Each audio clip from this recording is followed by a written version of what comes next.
Veníamos hablando con los hermanos aquí en la congregación sobre la verdadera alabanza, la verdadera adoración, la emotividad, la concentración, la coherencia que tiene que haber entre lo que se dice, lo que se habla y lo que se... A ver, allá. Y lo que se proclama. Ya, le hice de esa manera para que en las miniaturas, como es en Facebook Live, en las miniaturas, si es que le pongo primero la otra pantalla, se queda ya como muy repetido y eso se confunde. Entonces, quería que salga el título en la primera enseñanza. Bueno, entonces la adoración al Eterno, por eso es que Yeshua decía que al Eterno, al Padre, a Yahweh, le gusta que le adoren en espíritu y en verdad. Porque la verdadera alabanza es el conocimiento. Porque el Eterno dice que la alabanza es como un sacrificio de labios para honrarlo. Y Él dice que quiere obediencia más que sacrificio. Pero eso no le resta que nosotros le debemos también exaltar a su santo, su caro nombre, porque ha tenido la misericordia de levantar un pueblo contra todo. Y en 3250 años que llevamos desde que fue escrita la Torá en el monte Sinaí, desde lo anterior, la historia anterior al Sinaí, todo eso ha sido comprobado por la arqueología. Hemos visto que todo es absolutamente cierto. Todo se ha cumplido. No existe un sabio en el mundo o un científico que no acabe admirando la creación. Todos acaban concluyendo de que existe un creador. Mientras más exploramos las profundidades del universo, más nos damos cuenta de que debe existir un creador, porque es el punto uno, el punto inicial. Ustedes saben que 0 más 0 da nada. Tiene que haber algo para que exista algo. Entonces, todos concluyen. Y es un simple pensamiento, pero detrás de esto inclusive hay una ciencia que lo detalla, que es la física, son las matemáticas. 0 más 0 da 0. 0 más 1 da algo, y ese es el punto inicial, lo que los científicos llaman la partícula inicial, la partícula de Dios que llaman ellos, la singularidad. De ese punto sale toda la materia y el universo está en una expansión. Desde ese punto sabemos que el universo viene expandiéndose en la inconmensurabilidad del espacio. Y esa expansión va en una forma muy programada, muy inteligente, que se llama una expansión en la escala de Fibonacci. Es una escala numérica que está programada, que nada se escapa de esto. Es una secuencia donde todo coge la misma forma. Las galaxias se van expandiendo, las constelaciones van expandiéndose, el universo está en expansión. Este universo, probablemente existen otros, como dice la Escritura. O sea, el Eterno es demasiado grande. Por eso, ¿por qué les estoy haciendo esta narrativa corta? Para que ustedes sepan que Él no es un ser humano, que Él no es el viejito ni el ancianito que nos dijeron que era y al cual nos escondíamos y le burlábamos. Lo de Él quedó dicho, Él no tiene contradicción, Él es el mismo ayer, hoy y siempre. Amén, hermano. Entonces, todo fue hecho en esa medida. Y todo tiene que cambiar, porque a nosotros nos dijeron de que la Tierra gira alrededor del Sol, y ese es un movimiento heliocéntrico, donde el Sol está detenido y la Tierra está girando. Y eso tiene un movimiento circular, se llama el movimiento angular del universo. Pero resulta que no ha sido cierto. Eso dijo Copérnico y fue un boom, a él casi lo matan por tener esta manifestación cuando se descubrió un aparatito con el que se pudo dar cuenta de que en el universo había una dinámica. Pero resulta que cuando se descubre y ponemos el Hubble, el telescopio Hubble en el espacio, hace no más de 20 años, resulta que empezamos a ver que todo, aún el Sol y todas las galaxias, empezamos a divisar la expansión del universo. Entonces eso quiere decir que el Sol no está en un solo lugar. El Sol está moviéndose a 70.000 kilómetros por hora en la expansión, todo se está expandiendo. Entonces los planetas ya no están en el mismo lugar dando la vuelta, sino están siguiendo al Sol. Ya no es heliocéntrico, sino helioconcéntrico. Eso quiere decir que si el sol está moviéndose, todo se mueve, y esa forma donde sigue la Tierra su rotación, y todos los planetas su rotación, y todas las galaxias su expansión, y todas las constelaciones y los agujeros negros, y todo lo que vemos tiene una figura geométrica que se llama la escala de Fibonacci. Una vez es un hecho aislado, 2 veces es coincidencia, 3 veces podría ser coincidencia, pero 4, 5, 6, 7, 8 ya no es coincidencia. Existe una mente superior, esa mente superior es la que escribió toda la palabra. Esa mente inspiró a profetas de un linaje determinado para hablar su palabra. Eso nos aprueba, por un lado, de que Él es verdadero. No hubo imperio, no hubo una sociedad, ni siquiera el tiempo ni las aguas pudieron detener la verdad del Eterno. El Eterno se manifestó como sea, sacó su verdad como sea. Lo quisieron cambiar. Nace la Iglesia Católica hace 1700 años, hace 600 años viene una reforma protestante, sigue perdida la palabra, pero el Eterno entre las piedras tenía algo importante. En el lugar más seco tenía sus rollos del mar muerto escondidos. Entonces Él siempre sacó a la luz su verdad. Todo lo fue sacando. Entonces, con ese principio y esa veracidad, nosotros sabemos que la palabra es verdadera. Todo se ha cumplido. Aparte de que nos podemos profundizar en esto y podemos ver que aquí nos podemos amanecer contando las maravillas del Eterno y hablando de los códigos de la Biblia, de todo, de una ciencia que con el descubrimiento de los ordenadores de los años 80 hemos llegado a comprender de que todo está tan perfectamente alineado, concatenado, puesto en su lugar. Nadie le puede quitar una sola palabra a la Torá porque se adultera todo el sentido que tiene formado en unos códigos. Solo para poner un ejemplo, antes de entrar en un tema muy difícil. Un ejemplo de esto es los códigos que Isaac Newton durante toda su vida, más que estudiar política y física, más que decretar las leyes de la física newtoniana, él se pasó investigando un código secreto que había en la Biblia. Él era un masón de altísimo grado y el Eterno no se lo dio a él, siendo un hombre tan inteligente. En los años 50, un señor llamado Weizmann, rabino judío, él descubre unos códigos manualmente y encuentra que la palabra Torah está codificado en el libro de Génesis, Bereshit, de Éxodo, Shemot, y también de Deuteronomio o de Barín, que los números Bamidbar. Entonces vemos que la palabra Torah, cada 50 letras, tanto en los 2 libros últimos de los 5, viene apuntando hacia el centro, Torah, Torah, Torah, Torah, Torah, Torah, Torah, Torah, y el libro de Levítico, cada 7 letras está el nombre del tetragramatón, el nombre de Yahweh. Y nadie puede hacer eso y tenerle sentido. Nadie puede, cuando usted está comiendo, respetando las leyes de la comida del Eterno, usted está haciendo obediencia y respeto a lo que él ha dejado encriptado de una manera tan segura. Y cuando no lo hace, somos rebeldes a su verdad. Amén, hermanos. Amén. Entonces, esto no se puede mover una sola palabra.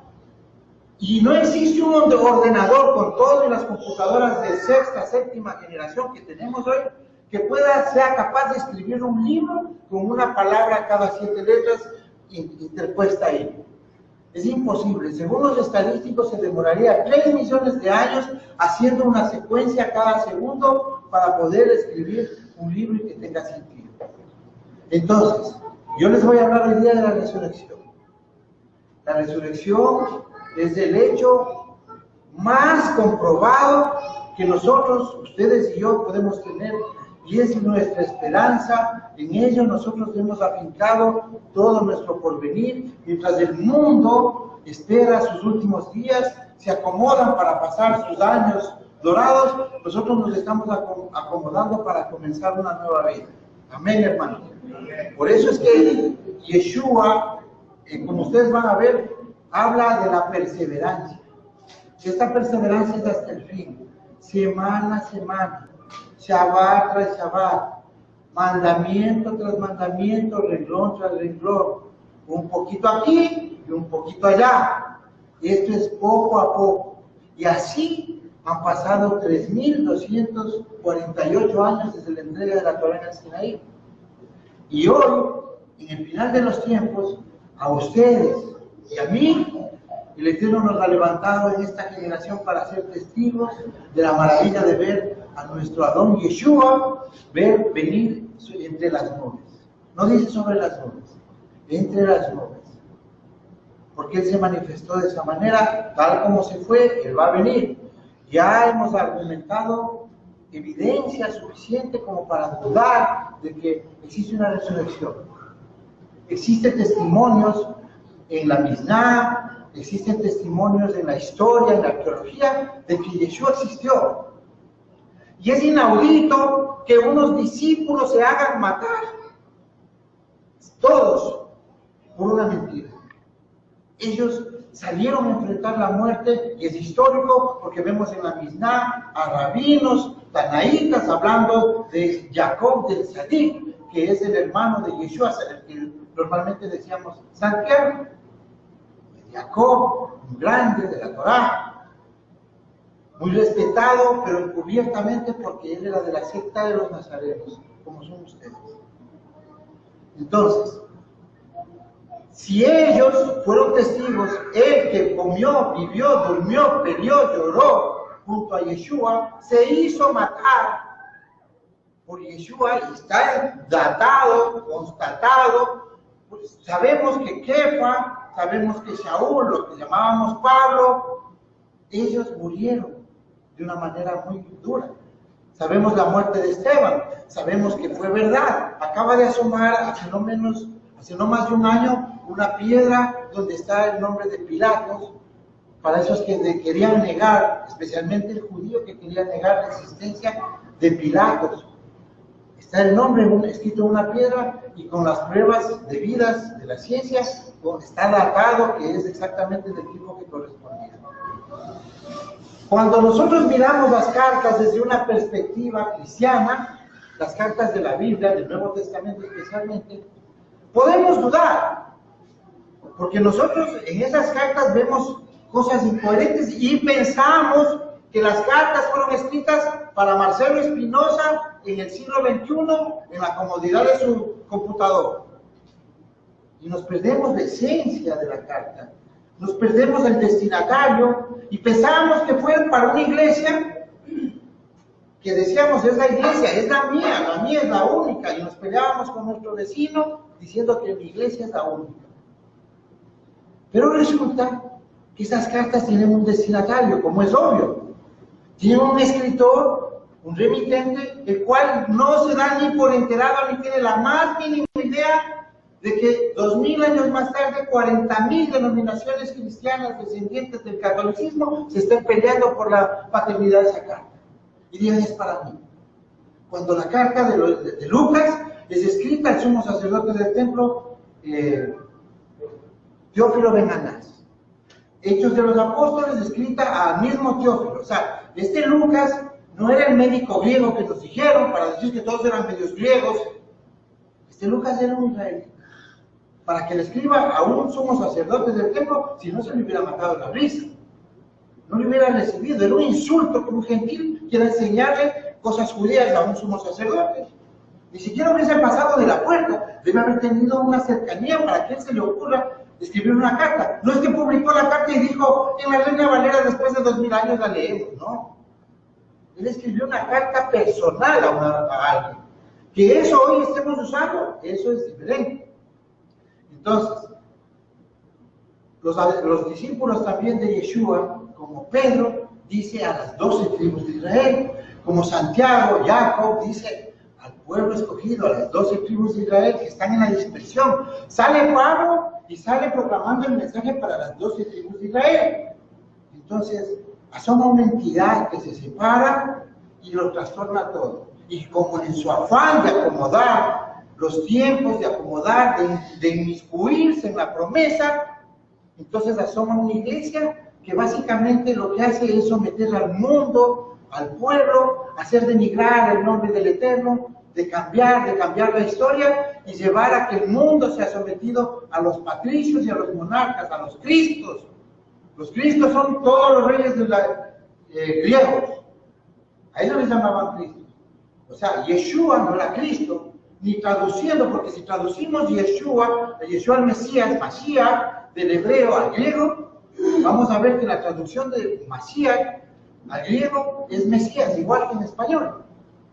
Cristo es una palabra que usaban ellos para sus divinidades y sus señoríos, para dar a una clase jerárquica ese apelativo de un Cristo. Entonces, nosotros acabamos hoy clamando a Jesucristo, vestido de blanco, llevándonos en una nube al cielo. Y eso es un error, porque hasta en la alabanza clamamos a Él. Ni siquiera clamamos al Eterno, clamamos a Él. Él es el que nos tiene que hacer todo, Él es Dios. Pero realmente se pierde el orden de jerarquías en el nombre que Él mismo, el verdadero Mesías, Yeshua, nos enseñó a orar en un orden. El Padre es mayor que yo. Dice, clámale al Padre, di Padre nuestro que estás en los Shamaí, estás allá en la eternidad. Venga tu reino, que tiene que bajar su reino. Entonces, ¿cuándo va a venir el reino? En la resurrección. ¿Qué reino es? Es un reino de 1000 años en la tierra. Nadie se va ahora al cielo, como hemos dicho. La iglesia está esperando evaporarse al cielo. Y ahí se quedarán, cobrando diezmos, dando benevolencias, armando romances, hogares, manejando a los pastores la vida íntima de las personas, dejando a los pobres sin comida para comer de ellos. Ellos tienen 2 casas, pero le quitan al pobre lo poco que tienen para ellos tener 2 casas, 2 carros. Y se sienten bendecidos con una mentira. Así no procede el Eterno. Entonces, ya habiendo hablado de esto, sabemos que la resurrección es un hecho. Esta enseñanza es corta porque este tema no está muy claro dentro de los hermanos. ¿Cuándo es la primera resurrección y la segunda resurrección? Que es la muerte. Como ya sabemos que no existe el infierno, que es una mala traducción de las palabras, que existen testimonios, por ejemplo, que el infierno en el Antiguo Testamento, en el Tanakh, no existe una sola vez, y que la palabra Gehenna, del Hades o el Valle de Hinnom fue traducida al infierno, y eso lo vemos cuando leemos en griego, los que se llaman evangelios, vemos que Yeshua nunca dijo el infierno. Eso es un grecorromanismo impuesto por la Iglesia Católica para someter a los pueblos, porque el Eterno no es cruel para tener un infierno. Entonces, la primera resurrección dice, Mateo 24:8, y todo esto será principio de dolores. Quiero empezar por aquí, porque ya vemos que cuando empieza esta historia, es que Él ya se separó hace 2000 años en el Monte de los Olivos, anunció que iba a caer el templo, que iba a venir la apostasía, él también le iban a llevar los griegos, que iba a ser distorsionada su imagen. Entonces, empiezo por aquí para comenzar desde la gran tribulación. O sea, voy a llegar a partir desde el punto donde nos encontramos nosotros. Dice, y oiremos rumores de guerra, habrá terremotos, rumores de guerra. Y uno podría decir, bueno, siempre ha existido eso. Siempre ha existido terremotos, guerras, rumores de guerra, pero dice que nosotros vamos a ser testigos de que hay esos rumores. Puede haber existido antes, pero hoy tenemos tecnología para que si hay un terremoto aquí en Guayaquil, en cuarto de hora ya saben en China. Entonces ya se escucha. Estaba refiriéndose a un momento de tecnología donde una cosa ya se escucha, ya es sonoro, no es algo oculto. Estamos en ese momento, somos esta generación. Antes no se podía hacer esto. Inclusive hace 20 años no nos enterábamos de esto. Hoy existe una aplicación que a uno le sale dónde están los terremotos en cada lugar del mundo en este momento, movimientos telúricos de lo más mínimo hasta movimientos fuertes, nos dice hasta qué hacer. Entonces, eso es lo que estamos viendo hoy, que ya se cumplió esa profecía, ya estamos al tanto de terremotos, guerras. No crean que es por gusto que Latinoamérica hoy esté inundada de movimientos de rebeldía social con justa causa, porque las élites, la banca, el FMI y todo el enemigo se ha apoderado del sistema, es el sistema de la bestia. pero ustedes son llamados a tener esta luz y esta esperanza. Entonces ya vamos a ver cómo llegamos hasta este punto. Estamos antes de la gran tribulación. Vemos que la gran tribulación va a comenzar cuando terminan los 6.000 años que el Eterno le dio al hombre, en Génesis 6:3. También dice que ese día va a ser el jubileo 120, porque si leemos en hebreo, dice 120 años le doy al hombre, pero realmente en hebreo están usando la palabra Yobel de Isaías 61, la misma palabra, o sea, jubileo, porción de 50 años, eso quiere decir 6.000 años desde Adán, dice el Eterno, yo no voy a contenderlos, voy a juzgar, 120 años los voy a dejar, hasta que venga lo que está programado. Esta se llama la angustia de Jacob, la gran tribulación, es la angustia de Jacob. Cuando nos decían en la iglesia, nos leían estos versos de Isaías, la angustia de Jacob y de ella será librado, pensábamos que en la teología del reemplazo, que inventaba que se van al cielo mientras los judíos están comiendo las verdes acá, pensábamos que es un castigo para Jacob, cuando es una bendición, porque el mundo va a ser exterminado en este momento, pero el Eterno ha tenido misericordia de ustedes, Jacob, la descendencia, y dice Jacob, claro, porque Israel seremos luego de la resurrección, porque Israel es el estado espiritual perfecto de Jacob cuando él lucha con el ángel. Entonces, ¿por qué dice la angustia de Jacob? Porque recién nos estamos conformando como pueblo en medio de la tribulación. Tenemos que pasar la prueba del celo y la prueba de las aguas amargas. Tenemos que ser pasados por fuego para ser pulidos en la resurrección, ser recibidos con esa limpieza. Entonces, en el año 6000 viene a ser el año 0. En hebreo se cuenta siempre de 0 a 1, de noche a día. Hay que saber esto porque en el calendario es donde la Iglesia Católica fracasó. El calendario es lo que se creen doctrinas y que cambien el Sabbat para el domingo y que celebren Pascua con anilina y galletas hoy el cristianismo. Vemos que a mediados de la tribulación sucede la abominación desoladora, pero antes también como señal de que estamos en un tiempo que cuando nosotros veamos estas señales, por ejemplo la caída de Damasco, Damasco una ciudad que no ha sido topada durante 3.500 años, hoy está a punto de derrumbarse. Dice que se acaba el fin del exilio.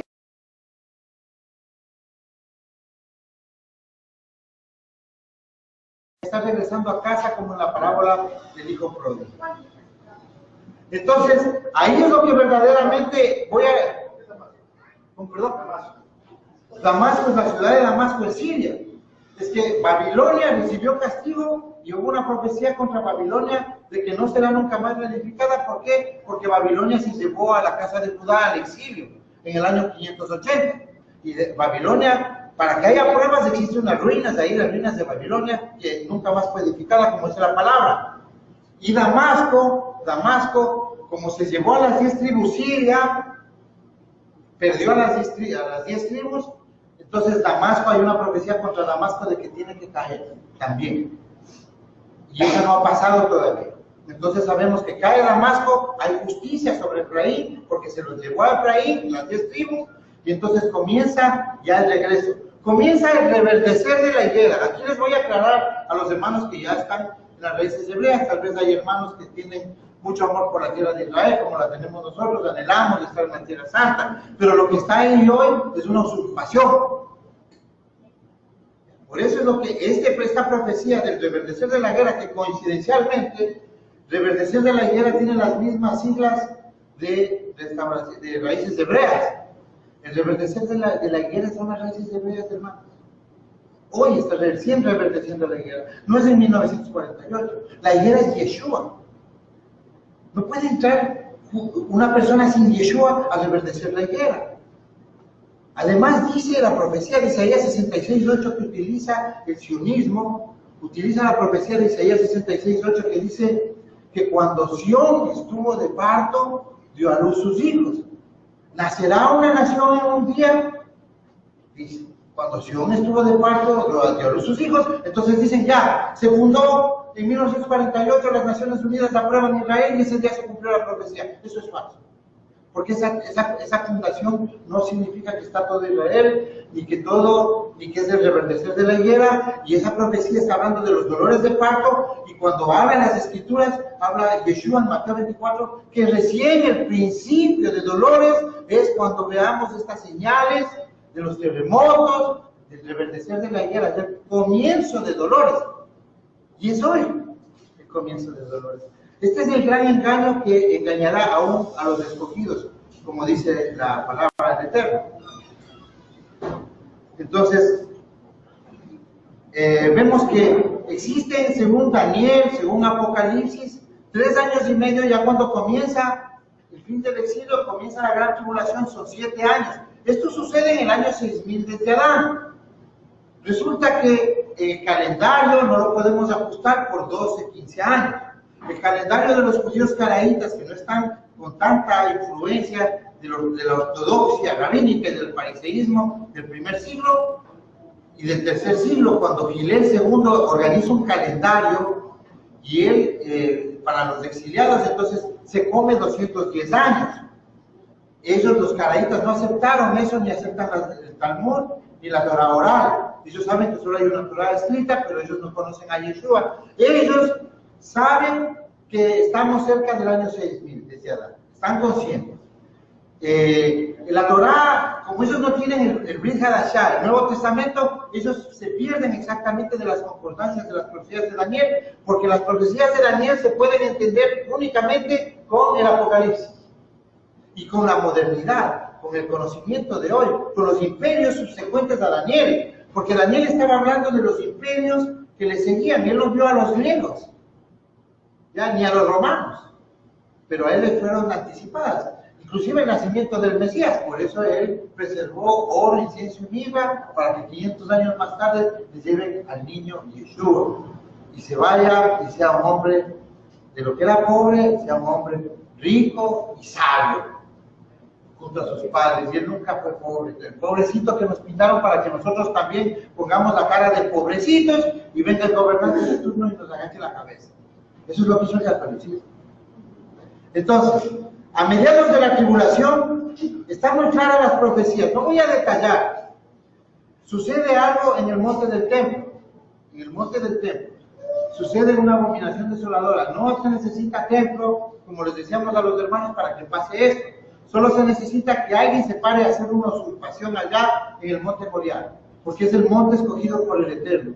Hoy está una mezquita ahí, hoy tiene que haber una serie de rituales descritos en la Torá de purificación. Va a haber ahí el tercer templo donde va a vivir el Mesías en Jerusalén, como dice la profecía de Ezequiel 40, el capítulo 48. Él tiene que vivir ahí, porque ¿cómo va a ser un reino milenial si él se va al cielo? Y si ustedes se van al cielo, ¿cómo restaura la tierra? ¿Cómo restaura, cómo le devuelve el honor? ¿Y cómo recupera la palabra del Eterno? ¿Y cómo se cumple la profecía que le dio a Abraham, el Eterno, que le dijo: te doy desde el Éufrates hasta el Nilo, cosa que nunca la ha tenido hasta el día de hoy? Entonces nosotros le hacemos chiquitito al Eterno, cuando nosotros negamos estas profecías. Bien, hemos visto ya más o menos el panorama. Pasan 3 años y medio. 3 días antes de la venida del Mesías, mueren los 2 testigos y resucitan con el Mesías a los 3 días y medio siguientes. Esa es la 7ª trompeta. Ese es en el año 6007 desde Adán. Ya les conté que hoy sabemos en qué tiempo estamos, pero por los jubileos, porque sabemos que el calendario de Yeshua era el juliano, el del imperio, y ese no se ha perdido mucho de los tiempos. Sabemos que el Mesías tenía que nacer en el año 4000, y han pasado 2000 años desde el Mesías acá, comprobado, tanto por el calendario juliano como por el calendario gregoriano, que no existe mayor diferencia, pero hay una pérdida por ahí que el Eterno se la guardó. Entonces, para que nosotros estemos velando, pero no es que no sabemos, como ustedes van a ver luego, ahí en la iglesia nos decían: no, hermano, no sabemos cuándo va a venir el Mesías, viene cualquier rato. Entonces nos tenían engañados, nos apartaron de las fiestas de Levítico 23, nos robaron ese conocimiento, sea por la voluntad del Eterno, o sea que así tenía que suceder, pero nos robaron. Yo pasé 45 años de mi vida sin saber estas maravillas. Amén, hermanos. Amén. Entonces, ahí voy a tomar un versito que vamos luego a leerlo. Dice, de cierto, Yeshua, todo Mateo 24 les viene diciendo, esto va a pasar, principio de dolores, el reverdecer de la higuera, van a ver terremotos, si viene acá no salgas, si viene por acá diciendo que soy yo, tampoco salgas. Pero resulta que en Mateo 24, en el verso 34 dice, de cierto os digo, o sea, hace como una conclusión. El cielo, digo, que no pasará esta generación, hablando de lo que viene contando, los momentos exactos, el día de las trompetas, de las fiestas del Eterno. Este era un lenguaje que ellos no estaban entendiendo, porque ellos no se predicían, estaban con un maestro de la Torá, él no estaba predicando cristianismo. Entonces le dice, de cierto os digo que no pasará esta generación, o sea, la que viene contando, sin que todo esto acontezca. Entonces ahí hace un paréntesis, porque tiene que hablar de la Torá, porque cuando se da la Torá, habla del cielo y la tierra como testigos. Yeshua también dice, pongo al cielo y la tierra no pasará sin que no se cumpla la Torá. Todo el cielo y la tierra son los testigos. Eso quiere decir que la Torá es mientras exista un ser humano. Existe la Torá, no va a ser movida ni una coma ni un puntito de la Torá. Entonces dice, en el verso 35, dice, cielo y la tierra pasarán, pero mi palabra no pasará. Y este verso le dividieron luego los católicos, porque no debía haber sido dividido. Por eso el catolicismo argumentó de que nadie sabe cuándo viene. Después de haber contado toda la historia, derramó saliva nuestro don Yeshua, más de 2 horas ahí con ellos, haciéndoles asustar, haciéndoles tener temor, pero fortaleza también. Y luego dice, no sé cuándo voy a ver. Eso no tiene sentido. Dice, pero el día y la hora nadie sabe, ni aun los ángeles de los cielos, sino solo mi Padre. Entonces podemos pensar de que está el verso mal cortado, pero debe haber otro testimonio por la Torá. Mientras vamos siguiendo con este estudio, nosotros vamos a darnos cuenta que hay ese testimonio de que ese verso realmente está implicando otra situación. Entonces, bueno, con este antecedente, nosotros vamos a ver que el apóstol Shaul, Pablo, más o menos en el año 48-50, luego de 15, 20 años de Yeshua, escribió una carta a los corintios. Estos corintios no sabían mucho Biblia, ellos eran personas de las ovejas perdidas de la casa de Israel, en un país extranjero, en un lugar foráneo, ellos estaban convirtiendo a la Torá. Entonces él les escribe algo relacionado a la resurrección, porque los hebreos, los israelitas, los judíos que estaban en Judea, ellos sabían que existe la resurrección, porque ellos leían en el Tanakh la resurrección, leían en Isaías 53:11, dice que el Mesías morirá y volverá a vivir. También vemos que sabían la historia de los macabeos, no habían pasado ni 10 años desde los macabeos, que ellos sabían que hay una historia de una señora que a sus hijos les dejó que se mueran porque no coman cerdo, les dijo, no te preocupes, cómelo, y en lugar de que no lo comas, deja que te maten, porque contigo nos vemos en la resurrección. Hizo con 7 hijos. Por eso es que esa carta de Macabeos, como guarda la Torá, guarda una señal de que si comía se respetaba la Torá, el canon bíblico católico lo sacó de la lista. Así como la epístola de Bernabé lo sacó de la lista. Pero hoy todo lo tenemos, como dijimos, el Eterno no se quedó con nada. Todo lo sacó a la luz al final de los tiempos para que ustedes y yo tengamos este entendimiento. Entonces Shaul les dice, pero cada uno en su debido orden, hablando de la resurrección. Ahí viene y cuenta una narrativa, y él no tiene todavía Apocalipsis. O sea, esto es una verdadera revelación que tiene Shaul. Y también entendimiento, porque él sabe la Torá y sabe las fiestas y las está guardando y cumpliendo. Entonces dice, la resurrección, la primera resurrección es del Mashiach y las primicias. Está hablando de la fiesta de las primicias, los bikurim. Todo así con las fiestas, porque uno cuando sabe la Torá, sabe las fiestas, uno todo lo puede deducir. O sea, ese es el problema cuando nosotros íbamos a las bancas frías y vacías, de donde ya sabemos, solo se paraba un hombre adelante en un púlpito con un bonito traje y nos decía lo que le daba la gana. Nadie comprobaba. Y todos decíamos amén Aquí ya ni quieren decir amén porque están aprendiendo. ¿Amén? Amén.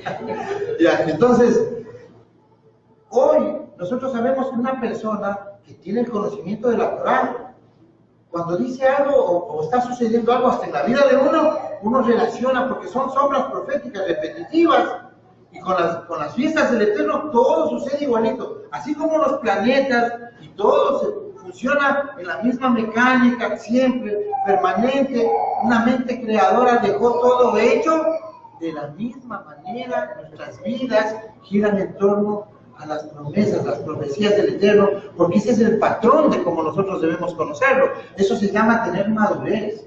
Cuando empezamos a analizar nuestras propias vidas ya con las Escrituras, pero no para nosotros con fanatismo, o creer que, o querer hacer, o querer hablar, como cuando éramos en las profecías que oíamos en el cristianismo, que decían, mas vosotros, hermanos, veréis, hablando un idioma en español antiguo de hace 500 años, como que el Eterno tiene que manifestarse de esa manera. Entonces nosotros tenemos que ser reales con la palabra. Vamos viendo cómo está nuestra vida. ¿Quién soy? Hasta con mi nombre. Mi nombre es profético. Y de esa manera nosotros podemos identificar. Pablo está haciendo lo mismo. Pablo dice, bueno, las primicias, lo que pasó. Acababa de pasar que el Mesías resucitó 7 años antes de que él se convierta. O sea, él fue testigo de esto. Él tampoco estaba loco. Si ve que estaban siguiéndoles por todo el mundo conocido, con cartas, él pedía cartas para la persecución. Entonces él no se iba a hacer matar de gana si es que el Mesías no hubiera existido, o si es que esta historia era fantasía. Él sale a hacerse matar, y de ellos está escrito toda una información de que ellos se hacían matar, por eso me morían feo, realmente. Pero como vemos en Esteban, el Eterno tenía misericordia y les daba una visioncita por ahí y no sentían la muerte. Yo pienso que lo mismo nos va a pasar en la gran tribulación a los que vayamos a morir y a los que vayamos, de pronto otros quedarán cuerpos para ver la transformación, como vamos a ver. La segunda resurrección dice, luego lo que son del Mashiach en su venida. Bueno, ¿quiénes son las primicias? Dice la palabra que 500 personas se levantaron con el Mesías.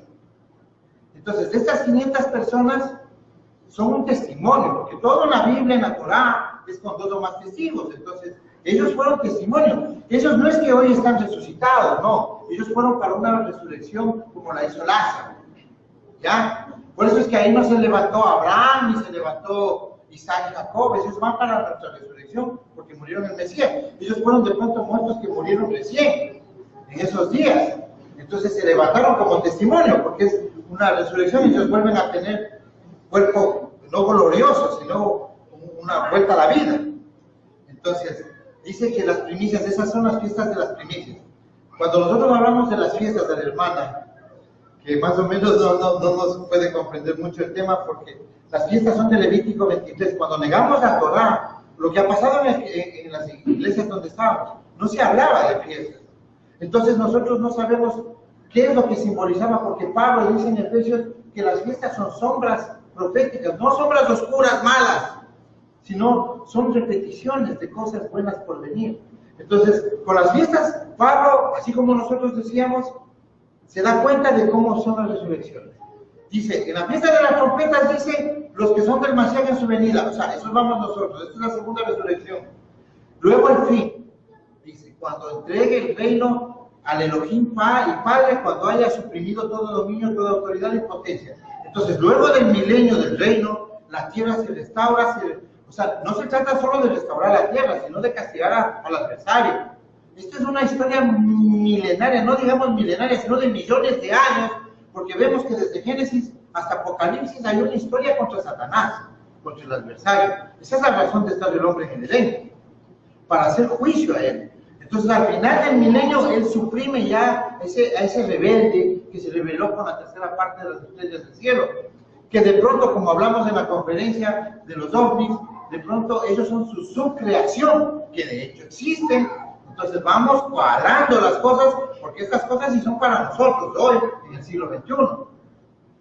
Y luego dice que cuando ya nos entrega el reino, entonces él sabía que era Sukkot, porque cada que ustedes en la Biblia leen, y yo seré su Elohim, y ellos serán mi pueblo, es un habitáculo. Así como Yeshua nació en la fiesta de Sukkot, de las cabañas, entonces dice, y la palabra se hizo carne e hizo tabernáculo en medio de nosotros. Es Elohim en medio de nosotros, Yahweh. Y cuando nosotros vemos que al final del libro, en el capítulo 22 de Apocalipsis, ellos van y dicen, suben a la Nueva Jerusalén y dicen que Yahweh será su Elohim y habitará en medio de ellos. Bueno, ya cuando viene Yeshua, obviamente viene en su nubecita, porque siempre tiene una nube lista para ir y venir, bajar, subir. Entonces nosotros, ¿por qué yo les digo esto?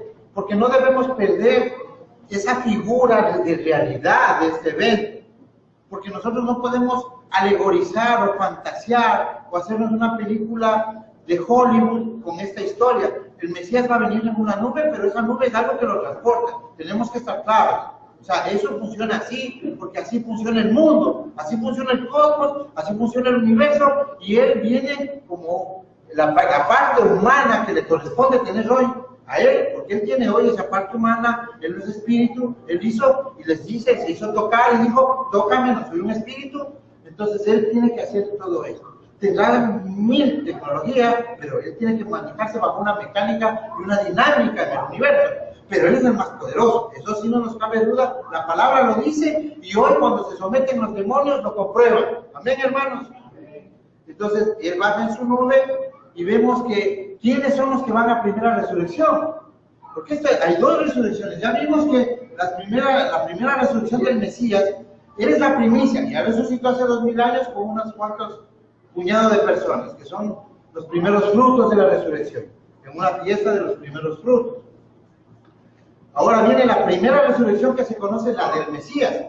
Hay un requisito para esto de aquí. Esta es la más grande misericordia y maravilla que puede haber en la humanidad, en el espacio, en el cosmos, a través de los tiempos, en la eternidad. Ver cómo viene el Mesías a recuperar la tierra. Y nosotros lo vamos a ver.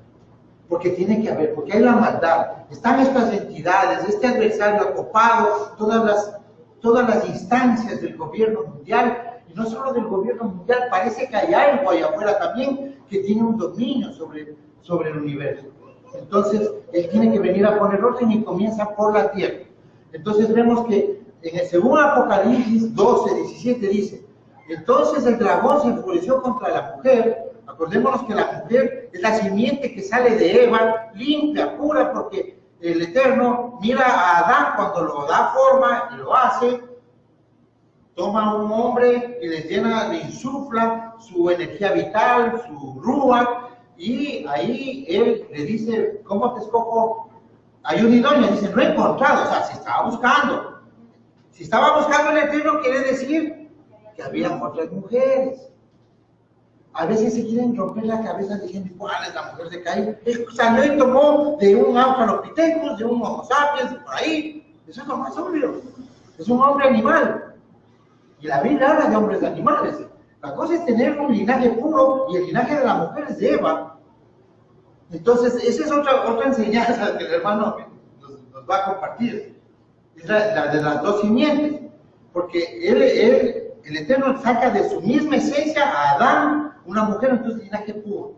Por eso es que la profecía de Génesis 3:15 es que la descendencia de la mujer pisará la cabeza de la serpiente, ellas te herirán el calcañar, y la descendencia de la mujer, el linaje, te pisará la cabeza, dice, no, o sea, te aniquilará. Eso es lo que cuando vimos que entrega toda potestad al Padre, el reino recuperado, ahí es donde pisó la cabeza de la serpiente, ahí se cumple. ¿Sí me estoy haciendo entender, hermano? Ya. Es súper light esta enseñanza, porque es más profunda, ¿no? Tiene muchos versos, mucho argumento. Yo, si bien es cierto, les estoy dando como el 3% de los argumentos que hay para demostrar esta historia. Entonces dice, ¿quiénes son los hijos del Eterno? Dice en Apocalipsis 12:17. Esa descendencia de la mujer, ¿quién es? La descendencia de Abraham, pero quienes guardan los mandamientos, o sea, la Torá. Estamos hablando de este libro que fue hecho en la isla de Patmos en el año 90 por Yohanan. O sea, es el último que está vivo. Este también murió, iba a morir feísimo en una paila de aceite hirviendo, pero como tenía que escribir este libro, el Eterno le preservó la vida así con sus llaguitas y todo, recuperándose en Patmos, tuvo una visión, y entonces le dice que los que son hijos del Eterno son los que guardan la Torá. O sea, aquí no puede venir y decir, no, yo ya no guardo la Torá, soy del Shabbat, yo no tengo nada que ver con el Shabbat es Jesucristo, y yo soy de esto. No. Con el Eterno no hay medio pero, es todo o nada. Yo prefiero equivocarme guardando que algún día equivocarme por no guardar, porque lo pierdo todo. Amén, hermanos. Y en otro lugar también dice, Apocalipsis 14:11, el humo del tormento entre ellos subía para siempre jamás, y no tendrán descanso ni de día ni de noche los que adoran a la bestia y a su imagen, y a cualquiera que recibe la marca de su nombre. Aquí se requiere la perseverancia. Este verso ya les voy a explicar también qué es lo que estamos haciendo este rato. Estamos fortaleciendo para poder soportar el no sellarnos. Aquí se requiere la perseverancia de los santos, los que guardan la Torá de Yahweh con fe en Yeshua. O sea, con la obediencia del entendimiento que le dio Yeshua a la Torá, porque él dijo, yo no he venido a anular la Torá, ni los profetas, he venido a cumplir, a entender, a darle una interpretación. Porque en hebreo, si traducimos a la cultura de aquel tiempo, esa palabra cumplirla es darle una interpretación. Entonces, como todavía falta su segunda venida, no se puede haber acabado. Es no acabado. Digamos que ya el hermano, el pastor me dice, es que hermano, ya cumplió Mesías. No, pues si falta la segunda venida, que es la más importante. Entonces, ¿cómo se va a acabar la Torah que te está diciendo? Ya. Y dice que son los que guardan la Torah. Entonces, ¿quiénes van para la primera resurrección, hermanos? Todos los muertos en el Mesías, más los patriarcas. Porque todos murieron por el Mesías. Todos fueron figura del Mesías. ¿Ya? Todos creyeron a Yahweh. Todos sabían que Yahweh iba a proveer cordero. Entonces ellos saben y ellos resucitan, y los profetas y los patriarcas resucitan. El pueblo, la mayoría del pueblo de que vivió en el antiguo Israel, cuando estaban los templos, cuando estaba la Torá así como medio entendida nomás, porque nunca estuvo tan entendida como ahora, aunque no estamos en la tierra, no la podemos cumplir completa, pero hoy está más clara, más entendida, más depurada. Entonces no podemos nosotros juzgar a nuestros hermanos que están que eran del pasado, esas personas que guardaron casi sin ver el testimonio de Yeshua. El Eterno a todos va a juzgar de acuerdo a balanzas justas y pesas justas. Entonces, cuando nosotros vemos que hay que guardar la Torá para la primera resurrección, ellos van a ser los jueces y sacerdotes, porque los otros ya es cuando pasa la tierra, se van a levantar las personas buenas, sí, pero cuando ya pasa la tierra y no van a mirar esta parte de la historia de ver el mundo restaurándose, de arrebatar el poder a estos que están aniquilando en la humanidad. Vemos ahora el día de Yahweh. El día de Yahweh es, proféticamente hablando, como dice 2 de Pedro 3:8, que un día para el Eterno es como 1000 años y 1000 años como un día. Entonces escribió este lenguaje que usa la Biblia del día de Yahweh, es el séptimo milenio. Por eso es que Yeshua decía, yo soy el Señor del milenio, del día del reposo, porque Él no está diciendo, ya no guarden que yo soy el Señor del día del reposo. Él lo que está diciendo es, Él es el Rey en el milenio, en el día de Yahweh, en el día del reposo. Nosotros hoy estamos celebrando otra sombrita del milenio: shalom, paz, comidita, amor, alabanza. Entonces dice Apocalipsis 20:1, vamos a ver la segunda resurrección. Vi un mensajero que bajaba del cielo y que tenía en su mano las llaves del abismo y una gran cadena. Esta es una visión que se cumple, pasa el milenio, pasa todo, ya casi va a acabarse la tierra, y se cumple ahí esta parte donde dice que todos se levantan, todos, los que no conocieron, los que sí conocieron. Por eso es que hay que entender cuando en la Biblia se nombra que alguien murió, dice solo duerme. Y Yeshua también dice, no está muerto, está durmiendo. Porque existe una segunda muerte, esa sí es muerte. Porque todos vamos a juicio, grandes y pequeños, como vamos a ver.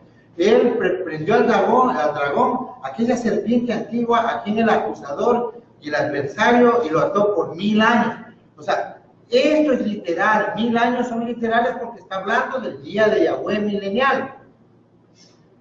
Lo arrojó al abismo y lo cerró y lo selló para que no engañara más a las naciones. Cuando dice del abismo, prácticamente está diciendo que ya no va a haber más.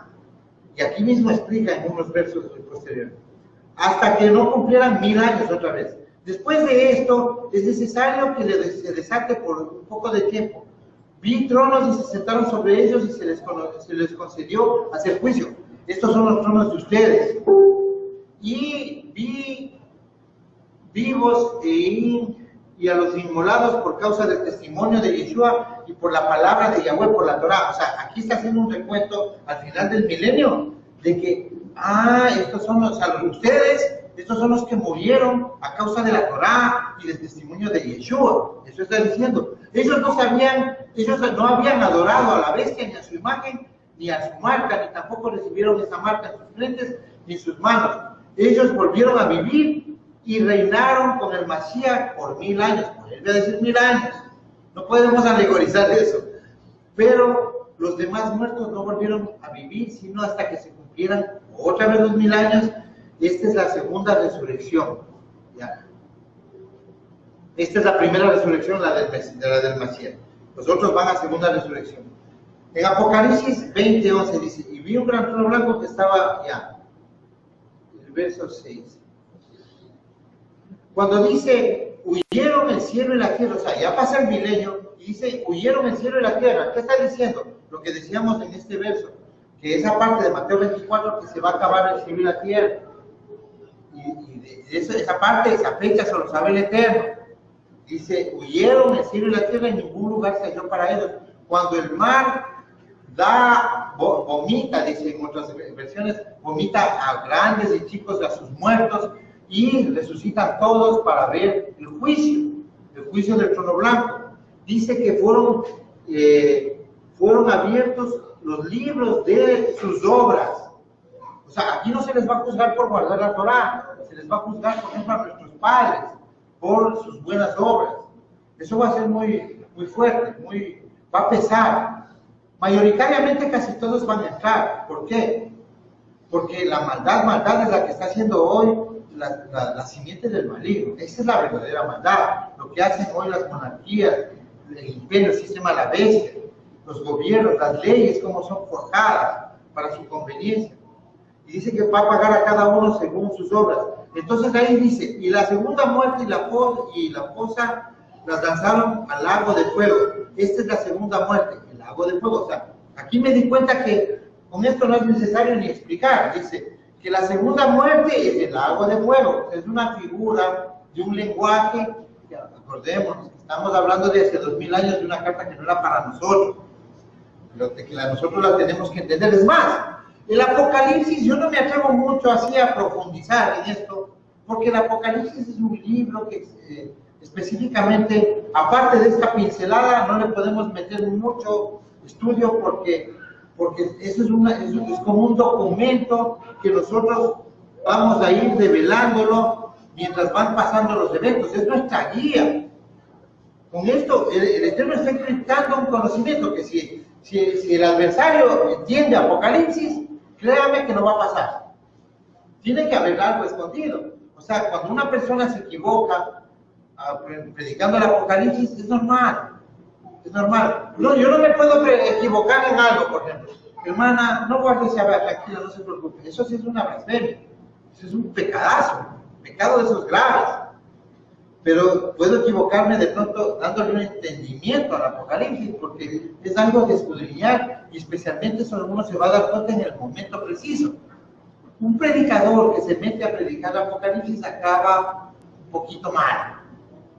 Hay muchas cosas por hacer todavía, que el pueblo salga de la ceguera, que el pueblo salga lo que el hermano Marcelo nos está enseñando, la carta de Romanos, cómo fue tergiversado en la Iglesia Católica, el cristianismo cómo anda confundido por ahí, adorando lo que no se debe. Entonces, cuando ya sucede la segunda resurrección, se acaban los elementos, como dice Pedro, dice que en ese tiempo los elementos van a ser consumidos en el séptimo día. O sea, al finalizar, viene una rebelión de Og y Magog, cuenta la escritura, se viene contra el campamento de los santos, que es toda la tierra. Entonces ya no es el Og y Magog que estaba aquí en la tierra. Ellos eran una sombra de algo grande que debe estar en el espacio. Ese Og y Magog es el que viene contra la tierra. O sea, vamos a ver una guerra de las galaxias. O sea, es literal, esto es literal. Y Yeshua va a estar aquí, Él nos va a defender y va a haber triunfo. Ahí es donde Él doblega toda potestad y la entrega como decir, obra terminada. Alaba a Yahweh. Entonces baja a una gran ciudad de 2000 kilómetros por lado, por ancho. Y este cubo perfecto dice que viene un cielo nuevo y una tierra nueva, porque el primer cielo y la primera tierra pasaron y el mar ya no existe más. Dice que ahí adentro no se falta luz, que todo es de oro, es metálico, y existe 12 puertas, lo que siempre decimos, 12 puertas para las 12 tribus de Israel. Y no existe puertas para nuestros amados hermanos que se encuentran en el cristianismo. Salid de ello, pueblo mío. Así dice el Eterno. Amén, hermanos. Buenas tardes y buen provecho a los hermanos también. Les dejamos con el hermano Marcelo.